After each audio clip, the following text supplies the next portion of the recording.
جوں جوں ملکی انتخابات نزدیک آ رہے تھے، سیاسی سرگرمیاں عروج پر تھیں۔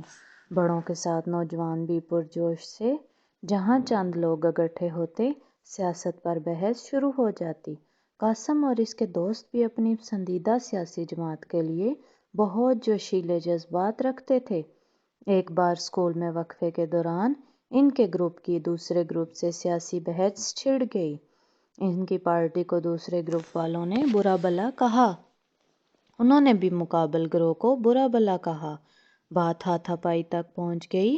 مکوں اور گھونسوں کے دوران ایک بچہ شدید زخمی ہو گیا۔ اس کو فوراً ہسپتال لے جایا گیا۔ قاسم اور اس کے دوستوں کو پرنسپل سے خوب ڈانٹ پڑی۔ ان کے والدین کو بلایا گیا۔ بیچارے والدین الگ پریشان ہوئے۔ حمزہ جو زخمی ہوا تھا جلد صحت یاب ہو کر گھر آ گیا۔ یوں معاملہ رفع دفع ہوا۔ حمزہ قاسم کے محلے میں ہی رہتا تھا۔ قاسم کی والدہ دمے کی مریضہ تھیں۔ ایک بار قاسم اور اس کی والدہ گھر پر اکیلے تھے۔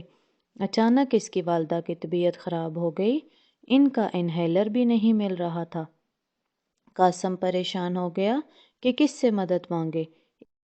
اسی پریشانی میں وہ گلی میں نکلا تو اسے گلی میں حمزہ دکھائی دیا۔ حمزہ نے قاسم کے چہرے پر پریشانی دیکھی تو خود آگے بڑھ کر پوچھا، قاسم کیا معاملہ ہے؟ تم اتنے پریشان کیوں ہو؟ قاسم نے ساری بات کہہ سنائی۔ حمزہ نے قاسم سے کہا، بھائی پریشان نہ ہو، اپنی والدہ کا خیال رکھو، میں ابھی اسٹور سے انہیلر لے کر آتا ہوں۔ یوں بروقت حمزہ کی مدد سے قاسم کی والدہ کی طبیعت بحال ہوئی اور ان کی زندگی بچ گئی۔ قاسم دل ہی دل میں بہت شرمندہ ہو گیا۔ حمزہ اس کی وجہ سے زخمی ہوا تھا، آج حمزہ بروقت اس کے کام آیا۔